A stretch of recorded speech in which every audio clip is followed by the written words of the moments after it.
a questão da tecnologia. Existe a dúvida em saber se, por exemplo, o dólar será predominante no futuro, na medida que a Rússia já negocia commodity na moeda local e a China está comprando.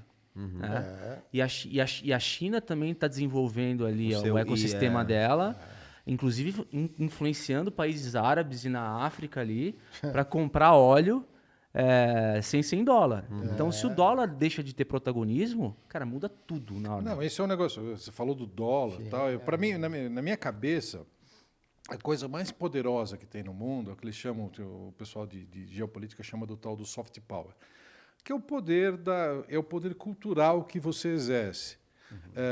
Para as pessoas da minha geração, em boa parte da geração de vocês, que são mais novos que eu, não tem nada que se aproxime do poder de influência que a cultura norte-americana tem na gente.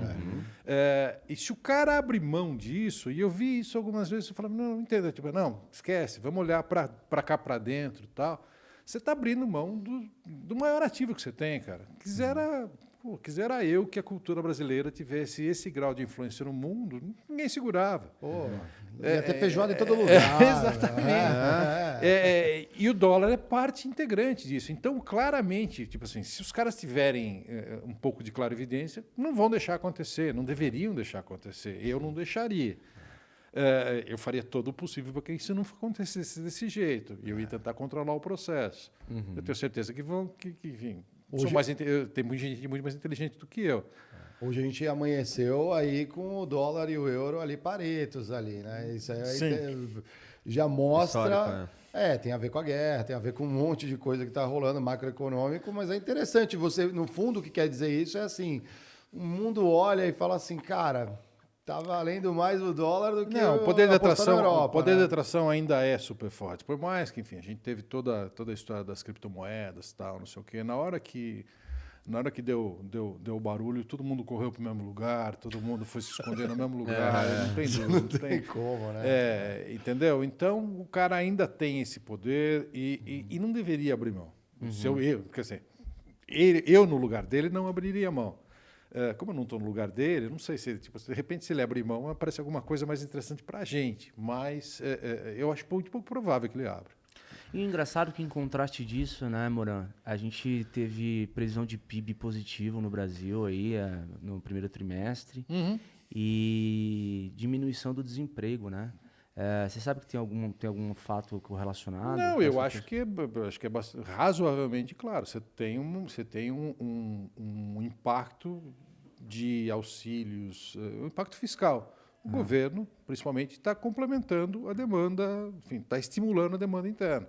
A gente tem o Auxílio Brasil, que, enfim, aumentou o Bolsa Família de 190 em média que pagava para 400, agora vai para 600. Isso tem um impacto. E até por isso que a gente gosta dos consumer staples, para voltar nesse assunto, entendeu? É uma das razões que a gente tem inflação e é uma das razões que o PIB está indo bem. A gente tem, ao mesmo tempo que a gente tem os juros puxando um pouco a demanda para baixo, a gente tem a parte fiscal estimulando a demanda. Uma coisa meio esquizofrênica.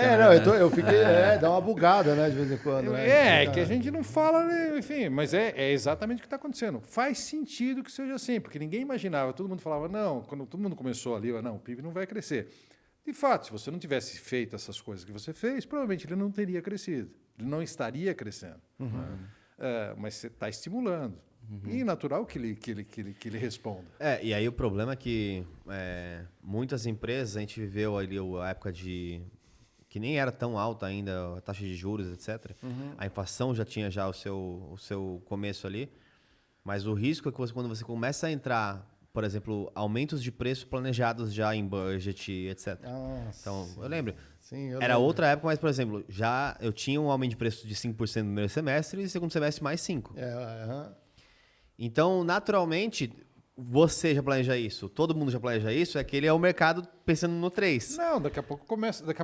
Setembro começam as empresas desse porte que nem vocês trabalhavam, trabalharam algum dia, então começa aquele processo, tal, o pessoal, o financeiro passa aquela planilha com as premissas macroeconômicas e daí todo mundo aí aquela coisa, se eu aumento R$1 no meu produto, eu perco participação de mercado, se o outro não acompanhar o aumento, aí você pode ter o contrário também, mas já é planejado. Mas já é planejado. Certamente quem está fazendo planejamento e orçamento para o ano que vem está embutindo no ano que vem, enfim, no mínimo vai estar repondo o que ele, em tese, deixou de ganhar esse ano. Às vezes o dado econômico não bate com o que o governo, né, diz, os índices. Não, mas a inflação é uma média, cara. A inflação é a média das coisas. A inflação, na verdade, a média de uma cesta teórica, que não é exatamente o consumo de nenhum de nós aqui, não é o consumo de ninguém em particular. É verdade. Não tem serviço nenhum ali, né? No não, IPCA.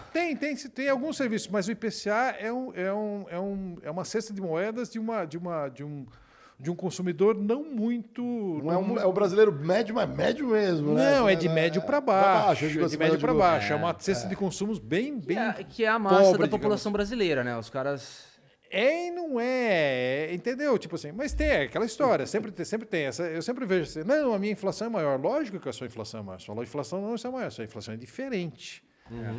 Da minha, da sua. Os hábitos de consumo que você tem. Exato. Eu vou para casa todo final de semana, a minha inflação é totalmente diferente da sua, enfim, é diferente da dele. E o grande problema, para quem também está acompanhando a gente aí, quer entender um pouco mas na prática, o que pode acontecer com o mercado ao longo dessas reações?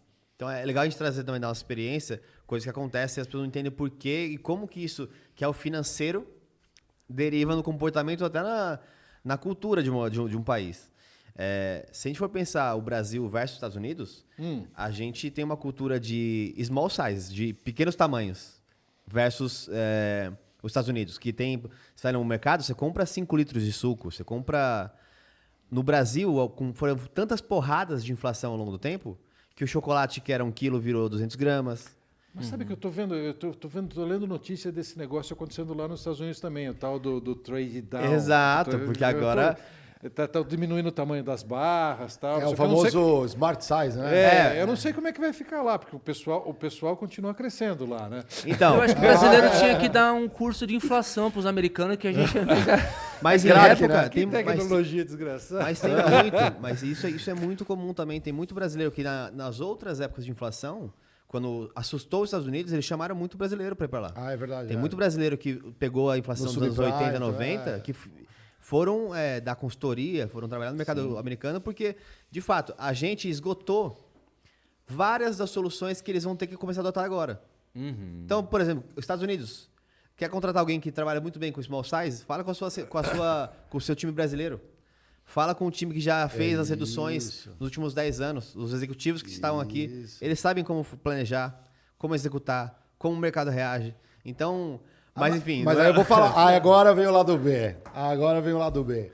Isso está falando é genial. A empresa que é atenta e globalizada, ela se liga nisso e leva o profissional, a executiva aqui do Brasil para comandar essa iniciativa, às vezes, de ordem global. Sim. É muito legal que você trouxe isso aqui, Geiger.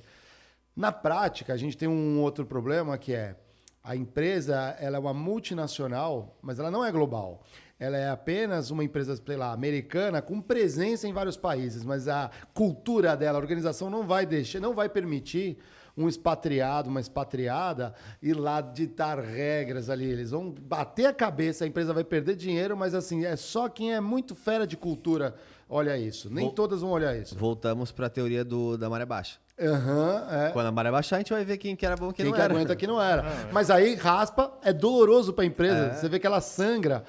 E ela tem a resposta dentro de casa, mas às vezes ela não tem abertura, porque é o problema de cultura, de levar. Uai, mas quer uma situação hardcore que está acontecendo no Brasil agora? O cidadão vai no açougue e tem lá, pé de frango, resto de mortadela, tudo embalado no osso. Soro do ovo. Tipo, tá começando a aparecer uns pratos na cozinha brasileira que não existia antes. Cara, o subuco é uma iguaria, pô. É o osso buco raiz, né? É exatamente isso. Então, assim, isso é uma forma dos caras... mas a gente não pode deixar com que o brasileiro vá ao açougue.